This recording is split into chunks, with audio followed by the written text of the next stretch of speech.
for tuning in to another episode of Save the Track Bike. On today's episode, I have Tegan Cochrane. She is a champion track cyclist out of Canada, a former hockey player and soccer player. Now she's racing Red Hook Crit with Team Stanridge, Roly Poly Productions. It was a fun conversation. We talk about a lot of things, from her history with hockey and sport in general, how she got into cycling, how she got into fixed gear cycling, and what she's excited about this year racing Red Hook and Mission crits, and also her new road crit team, Crit Nasty. So enjoy this episode. I thoroughly did. Tegan's a really rad person. Let's get into this conversation.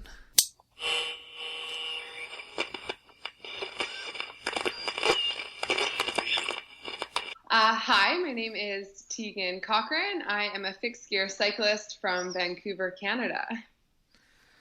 So tell us a little bit about, so you kind of have, my understanding is you have a little bit of a different history than anybody else I've had on this show, that you come from hockey, right? I do. So I was a hockey player for 16 years before I got into cycling. I was also a soccer player for 10 years. So that worked really well growing up, because I would play hockey in the winters and soccer in the summertime. And so, yeah, that's what I grew up doing. I come from a big hockey family. My dad was a professional hockey player for 10 years. And so it was just in my blood. And yeah, I played for 16 years until I tore my ACL for the first time in 2009. And I had my reconstruction surgery, and shortly after, I tore my ACL again for the second time, and that effectively ended my hockey career, and I decided to sort of put all of my attention into my academics at the time. So did you like grow up cycling at all, or was it just kind of something you found afterwards? I grew up like ripping around on my bike like most kids with my friends, and I was sort of a tomboy, so I had two close guy friends that we would always ride bikes. And I'm from a place called Kelowna, British Columbia, and it's in a valley, so there's beautiful mountains and hills, and my friends and I would just go escape into the mountains and sort of rip our bikes around and build jumps, and I would cycle to and from school, but never anything serious. I mean, I used my bike to get to the beach, and I never thought I would be a competitive cyclist. I really wasn't exposed to any competitive cycling growing up. It wasn't until I moved to Calgary and I was doing my business degree that I got my first road bike. And that was when I sort of dipped my toes into the cycling world. And that all started, I guess, in 2013 was when I got my first road bike. What attracted you to it? Cycling had been my rehab after I tore my ACL. I would get on the bike, and I remember I was in so much pain, and I would just get on and start spinning, and it would help with my mobility, and it was non-weight bearing, so I could do it for hours and be comfortable. And eventually I just started to fall in love with cycling. And when I got the road bike, I decided I would use that as a way to explore the city. So I would hop on my bike and go see whatever I needed to see. And I learned all about the city of Calgary and its surrounding area via bike. So I found myself sort of racing down hills and going off the red light or off the green light, trying to race cars. And I just loved going fast. I've always been sort of I guess you could say like a little bit of a thrill seeker or speed demon. After I had retired from hockey, I tried a couple different sports. I did skeleton, which is, it's a sledding sport on ice. It's an Olympic sport. I would go head first on a sled down this crazy hill at 100K an hour. And that was a bit too intense for me, but I've definitely always liked extreme sports and going fast. So the bike was sort of a natural fit for me. And that is how I gravitated towards sprinting right off the start. I thought, well, I want to be the fastest girl on a bike. And how am I going to do that? I guess sprinting is the way. So I didn't know about track cycling or even think about track cycling until I was traveling. And I rode my first track in Invercargill, New Zealand in, I guess, 2015. What attracts you to track cycling specifically? When I first saw the track in Invercargill and I got on the bike, I loved how simple the bike was. It was clean. The lines were clean. There was no brakes. It was easy to understand for me. And I liked the idea of racing a strategic race and having that sort of adrenaline aspect of it, like the steep walls and going really fast. And so when I rode the track, I got on and I went for about a 2-hour session. I mean, I just rocked up to the track and I went into the office and nobody was around, and I paid $20, and this really nice gentleman came down, and he ended up teaching me the ins and outs of track cycling for about 2 hours, just him and I. And he said to me at the end of the session, he said, okay, so, you know, the top girls in the world are doing these times in a flying 200, and why don't you get up and go try one? And at this point, I was a traveler. I was out of shape. I was in my jeans and I had my Nike sneakers on. And I mean, I was just excited. And I went up and I did a flying 200 meter, and it was shaky and it was exhilarating. And I just fell in love with it. And 2 weeks later, I came back to Canada and I called Team Canada and I said, listen, this is my sporting history. I had reached a high level in both soccer and hockey, and I just still had that competitive drive in me. I wanted to be an athlete, and I think I put my Olympic dream in sort of my back pocket after hockey didn't work out. And I saw track cycling as a way to sort of fulfill that. And I thought, well, this is exciting. I'm going to give it a go. So I did that, and I started driving from my hometown to Vancouver, which is about a 4-hour drive. So I would drive to Vancouver on a Friday. I would train. I would race on Saturday, Sunday. I would drive back and get back to school for Monday morning. And I did that for about, I guess, a year, learning how to track cycle. And throughout that time, I had just sort of dedicated myself to sprinting.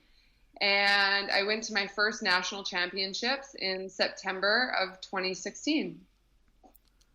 That's incredible. Yeah, so you have a lot of success in track cycling. So I kind of want to track that history, like maybe some of your favorite stories or your favorite memories. Or yeah, so the timeline is I went to my first national championships in September 2016, and I focused specifically on sprint races. So I did 4 races. I did team sprint, the match sprint, Kieran, and standing 500. And I mean, it was an incredible experience, and I managed to get on the podium in all 4 events, which was amazing. And that sort of captured the attention of the national team. So a few months later, I had gone to an integration camp for Team Canada, and based on my performance there, I was invited full-time into the program, and I moved to Milton, Ontario to train at the National Cycling Center in January of 2017. So now we are in 2018, and I spent the whole last year training in Milton, and I had just decided that I needed to make a change. And now I'm in Vancouver. But the highlights of my track cycling career were racing at international races. I got to go to T-Town, Pennsylvania last summer. I went to Portugal. I went to Switzerland. I went to Trinidad and Tobago. And these were all incredible places. And I met so many cool people. And I would have to say that the best race I got to do was the World Cup in December 2017. I mean, that was an incredible experience. I was standing there with the Canadian skin suit on, and I just thought, wow, this is really happening. I'm representing my country. And I just felt so proud. And although the results were not what I was looking for, it didn't really matter because I just felt proud of myself and proud of my team. And I just put my best foot forward. And I think that's something I always try and do when I'm cycling, is just try my best and, have realistic expectations and just go out and, do my very best. Yeah, I hear that from a lot of people, that kind of some of the best memories or the best races aren't necessarily the ones you win, but it's just like the whole experience that surrounds it.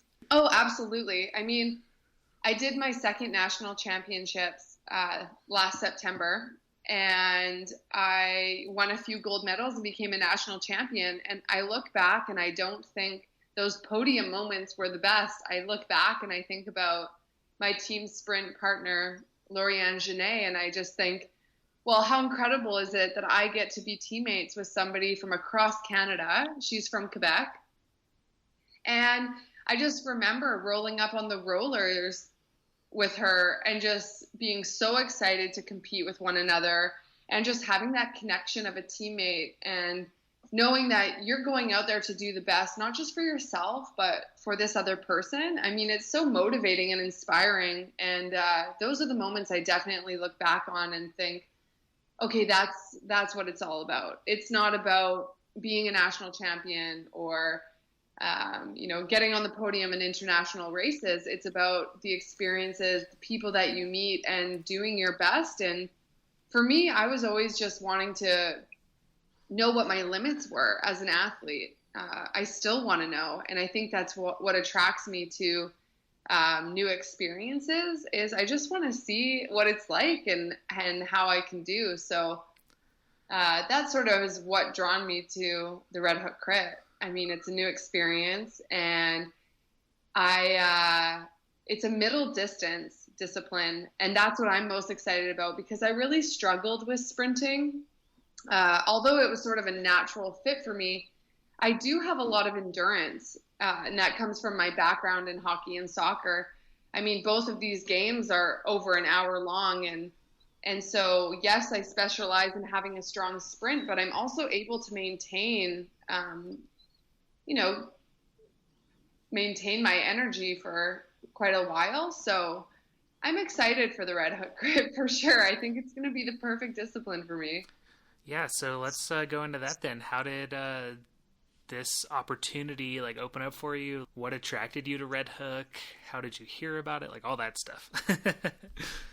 Okay, so about 2 years ago, Adam at Stanridge had reached out to me regarding the Red Hook Crit, and right away I was so excited. I wanted to do it. Like I said earlier, I'm really into extreme sports, and I just thought it looked like an incredible experience, and the people who were doing it, it just looked like a ton of fun. And unfortunately, I wasn't able to race for Adam because of my commitments with Cycling Canada. And so I sort of put it on the back burner, but I never forgot about it. And then when I had decided that I was going to make a change with my cycling in January 2018, so just a couple months ago, the first person I thought to talk to was Adam. And I had messaged him, and we spoke over the phone, and I just said, I would love to do the Red Hook Crit, and do you have any spots available for this season? And luckily he did, and he signed me on, and now here we are preparing for our first race, and we start at the Mission Crit in San Francisco on April 21st, and then we hop right over to Brooklyn for the first Red Hook Series race on the 28th of April. So, I mean, it's all happened very quickly, but I feel so confident in the team I'm going with, and I have no worries, no concerns whatsoever. I'm just excited about the future. Yeah, so what about Red Hook is getting you the most excited, just as far as the courses or just the atmosphere in general? Oh, how incredible does the atmosphere look? I mean, it just looks like riot. I'm so excited. I mean, I'm really looking forward to meeting the people. Everybody is so passionate about what they're doing and supportive, and it just looks like a great community to be a part of. And so I would say that is what I'm most excited for. Second to that is the length of the race. I think it's going to be a perfect distance for me, and I will really be able to utilize my strengths in a 45-minute race. So I'm really excited about that. And I have the advantage of coming from a fixed gear background. I mean, I've basically been on a track bike for the past 3 years nonstop. So I'm really comfortable handling a track bike, turning on a track bike, being close to others. I think that is the biggest thing with sprinting, especially. The Kieran race is my favorite, and you're getting shoulder to shoulder with girls, and you have to be able to keep your line and be safe and be very strategic and aware of what's going on around you. And this is what I'm coming from. So that's going to play to my advantage for sure. I'm just excited to get out there and do my best and race with these incredible, strong women. Yeah, I think it's going to be really cool to see how the whole Stanridge team does. Like, Adam seems to have put together like a really, everybody's kind of excited to see what you guys do. He has put together an incredible team. And not to mention your bike is gorgeous. Oh my gosh. I am so excited for my bike. I have never been so excited in my life to receive anything. I mean, it's beautiful. It just feels like me in bike form. He really nailed it, especially with the paint job. I mean, I love sparkles. I said that too. I said, Adam, I love sparkles. So, he definitely made a beautiful bike, and not just good looking, but it's going to run really smooth, and the way that he builds his bikes is pretty different, and I think that it's going to play to our advantage when we get out on the circuit. Yeah, we got to talk on the phone for a little while and kind of nerd out about the bikes before he built them. Yeah. And, I'm really jealous. Yeah, he does incredible work. I'm really excited to get on my first Stanridge bike, and hopefully it's the first of many. For sure. Do you have it? It's coming right now. Nice. I sent the address yesterday to Adam. I need to go pick my bike up in the States because crossing the border is kind of a pain. So luckily I live an hour away from a place called Bellingham, Washington. So I'm going to pick my bike up there, and I am going to get on it, and I'm going to set up a mock circuit nearby, and I'm just going to get on it and start turning corners and just get a feel for it and tweak it so it fits me perfectly. I mean, there's no doubt that it's going to fit me perfectly. He has all my measurements and has made it, so I'll basically just slide right onto it. So all I'll have to do is sort of adjust my saddle and, just put my pedals on and get comfortable. And, I mean, it's going to be great. Yeah, that's kind of – I wanted to get into what you're doing to prepare for – like, do you have a history with riding fixed gear bikes on the street, or is that kind of something that's like a learning curve a little bit?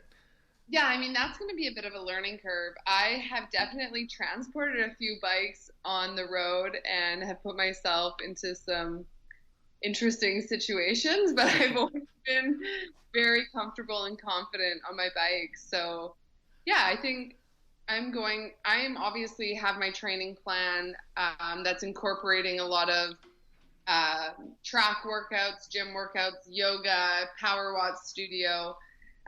So I'm not worried about that aspect, but I definitely want to get on my bike, and that's why I'm so happy Adam's sending it to me a few weeks earlier, so I can just get comfortable and get on the street and rip around a little bit. But the prep is going well so far. Obviously, we have an incredible team and a diverse team. We have Brandon, Jake, and Evan, who are the male riders. And the support team is incredible. I mean, the sponsors that Adam has put together, like Roly Poly Productions and Rafa and all these incredible people. everyone is helping to prepare us. And I feel so calm and confident going into these races, which is, I mean, what every athlete dreams of. You want to be a part of a team that is giving you the confidence to just focus on your race, and that's the position I'm in, so I feel really lucky. Yeah, I love Rafa. I just have to say that. Yeah, I mean their products are incredible. I'm really excited because I would never at this point in my life not be able to afford the clothes that they have. So I feel pretty lucky to be getting some cool stuff from them, for sure.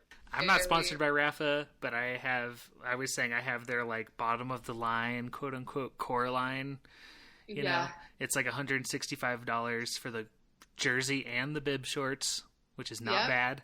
And it's not bad. That's affordable. Yeah, and it's not and it's like the most comfortable kit that I've ever worn.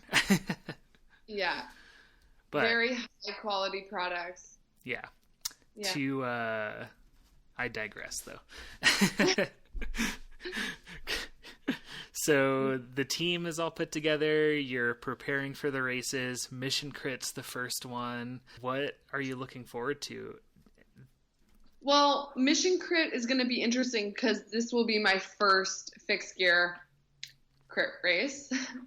So I'm not peaking for the Mission Crit. I'm going to be peaking for Brooklyn. So I'm using it as sort of an introduction to the crit world and sort of get my bearings. And I'll definitely be racing my heart out. I always do. But I want to use it as a good opener.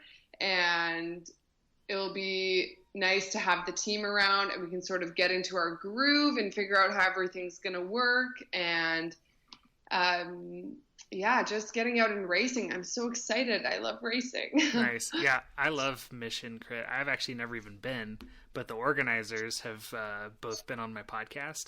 Don't they do a fantastic job? They really do. And then Claire, who's James' wife, and James started the Mission Crit, she's just doing such an amazing job as far as like, you know, supporting women cycling, which is really exciting, and supporting like trans cyclists and all this stuff. Yeah. So it's incredible. Yeah. We had a whole episode about it's such an inclusive community. Exactly. And I love that. I'm attracted to that for sure. The Mission Crit is going to be a great first race to be a part of. So yeah, I just let the announcer Katie, who will be announcing your race, and then Claire, I just let them basically like take over my last episode of my podcast, and and it was really cool just because I was just sitting there listening to them talk about the women's field and all that stuff, and it was one of my favorite episodes so far. I just love it. I think it's such a rad thing that you get to start there. Yes, I think so as well. That's awesome. Yeah. So in all of your travels, meet everybody. Oh yeah, for sure. Yeah, so in all of your travels, where would you say your favorite place to ride is? Before Christmas, I went to Portugal for some races, and it was so beautiful, and there was just rolling hills, and I wanted to be on my road bike a lot more. But unfortunately, as a sprinter, I was sort of limited to the amount of time I could spend on the road. So that's really exciting for me transitioning now into endurance riding. But aside from Portugal, I'm going to have to say my hometown of Kelowna, BC. It is a massive cycling community. I'm sure you're familiar with the name Eddie Merckx. Oh, yeah. But his son, Axel Merckx, is in Kelowna.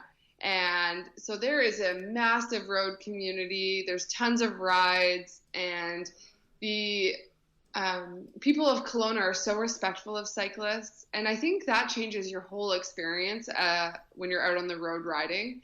When you feel comfortable on your bike and that cars are going to be respectful and give you your space, it makes the riding that much more enjoyable. So that definitely affects my decision of my favorite place to ride. And luckily now I'm only 4 hours away from my hometown, so I can pop over for some riding this summer. And There's also over 350 wineries in my hometown. So, I mean, popping off at a winery mid-ride doesn't sound like the worst thing. Oh, no, not at all. Right? It's like a little Italy, so. That's amazing. Friend.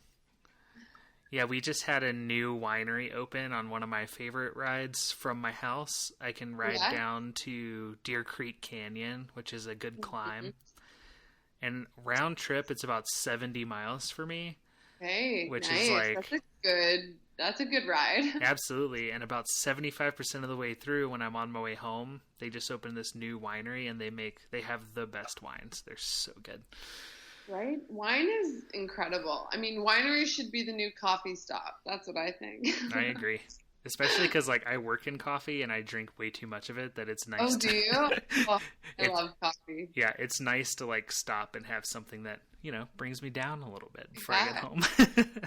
Exactly. It's incredible, the coffee culture in cycling. Oh, yeah, it's huge. Even on the national team, like, people treat coffee as a part of their training plan, which is crazy. I mean, people are taking it at strategic times and using caffeine as a, you know, sort of as a training supplement. Yeah, it's like a mild form of doping. Yeah, like very, very mild.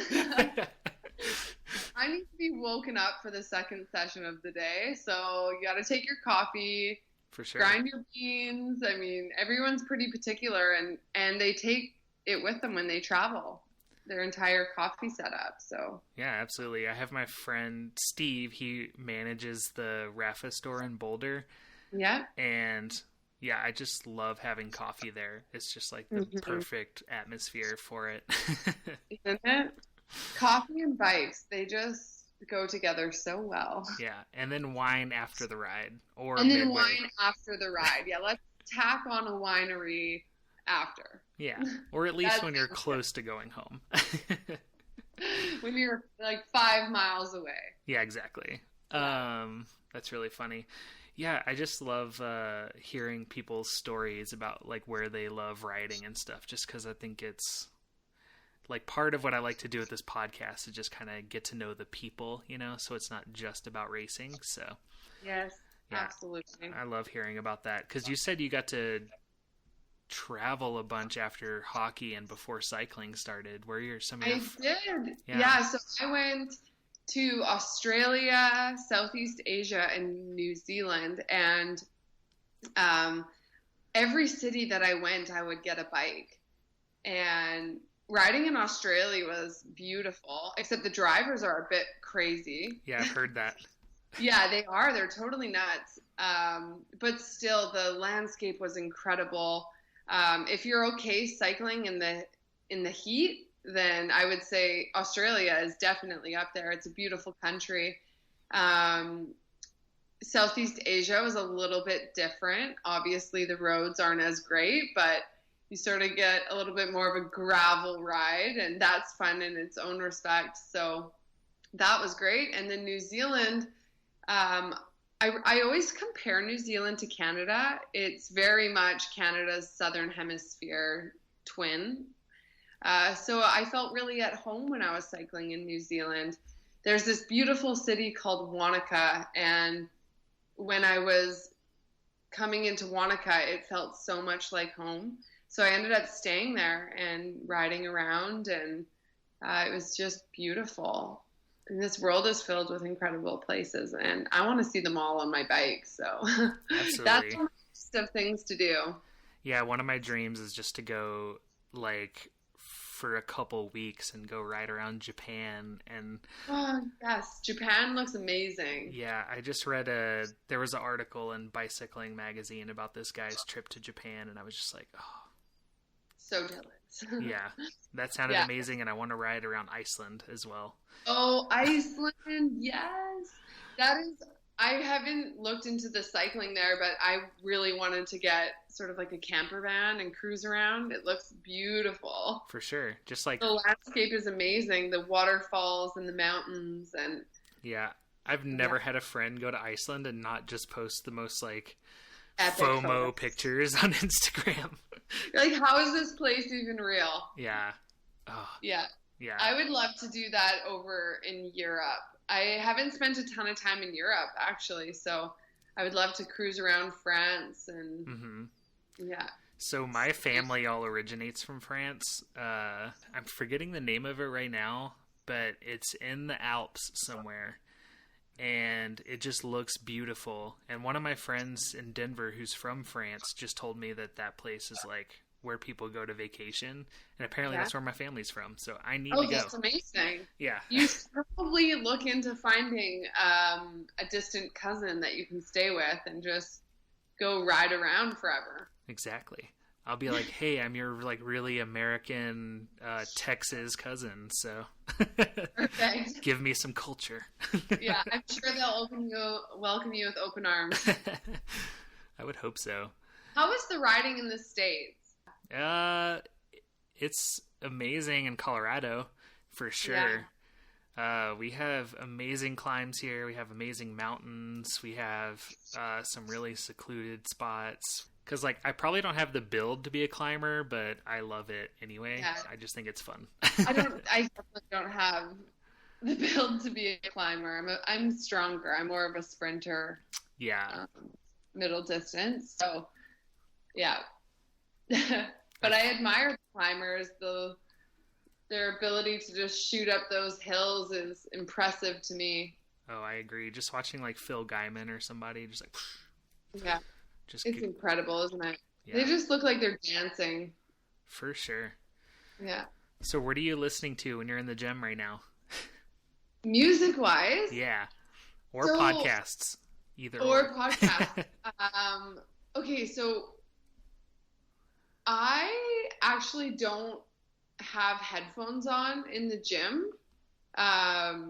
And this has been something that's happened over the past year. I just really like to be sort of present in my environment and working with my teammates. And I'm usually at the gym with at least one other person. So I like to communicate and have conversation and sort of analyze my technique and talk about it with my teammates. So I don't usually listen to music. There's definitely overhead music playing through speakers, but I definitely don't jump in to be the DJ. But yeah, I like upbeat music that gets me going, and I'm definitely going to make a playlist for the Red Hook crit. So when I'm warming up on rollers, I can get into it, but I just like to absorb what's going on in my environment, to be honest. That gets me pumped up. Absolutely. I've been feeling that a lot more lately too, so. Yeah, I mean, we're just so obsessed with technology and we're on our phones constantly. And I find when I'm doing something where I really want to pay attention to my body, I just like to be completely present and aware of that and not be distracted by technology. It's the same when I'm riding. I don't want to have my headphones in. I want to hear everything that's going on and just, absorb it and be present, especially with the people I'm with. Absolutely. I love riding with people because, you just get that camaraderie, I guess. But I do wear headphones when I'm riding by myself, but only in one ear. Yeah, only in one ear. I hope so. And usually it's like background music. I don't want anything to distract me too much. I just like to have that like atmosphere, I guess. Oh yeah. Absolutely. I mean, when I'm at home on rollers or on a trainer and just trying to push out a workout and it's a grind, then music will definitely help me through that.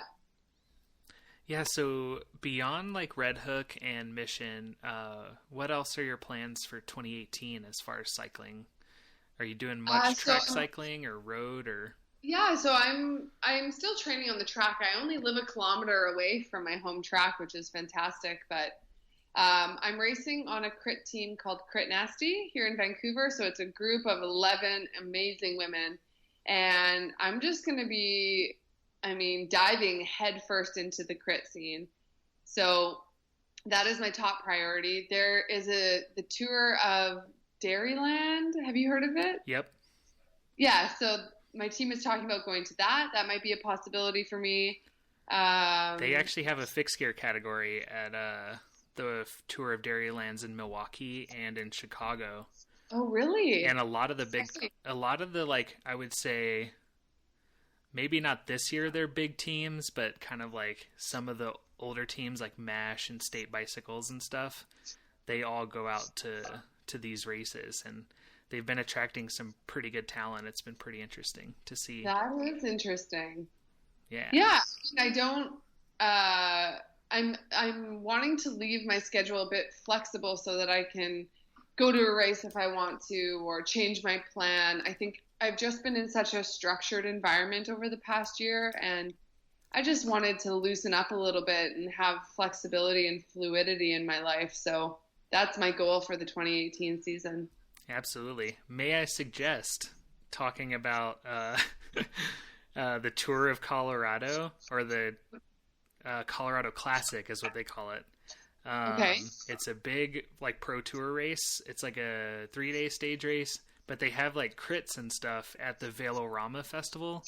Oh, awesome. And a lot of the pro teams came out and raced the crits, the pro women, pro men, like a bunch of teams came out for it because the Colorado Classic's also happening. But it's so much fun because there's like a bunch of food trucks, there's concerts. Oh, that's the best.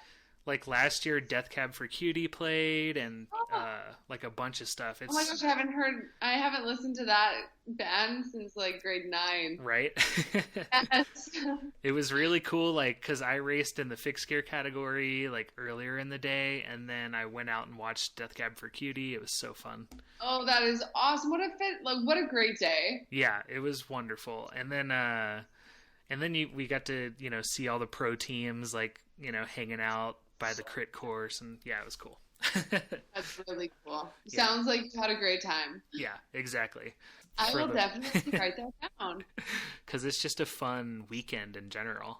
Yeah, and I want to see Colorado, so that might work perfectly. Absolutely. But that's cool to see that you're doing a lot of crits and stuff. I'm interested to see how your teams do. I think it's going to be really great. I think it's going to be great, too. I'm really excited to see how we all go. Do you have anything else to say before we head out? Cheer for Team Stanridge. Yeah.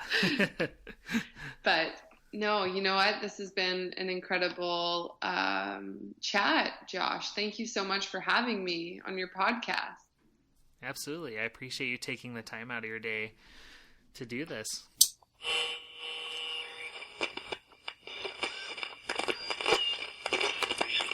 All right, that does it for another episode of Save the Track Bike. I want to thank you so much for tuning in today.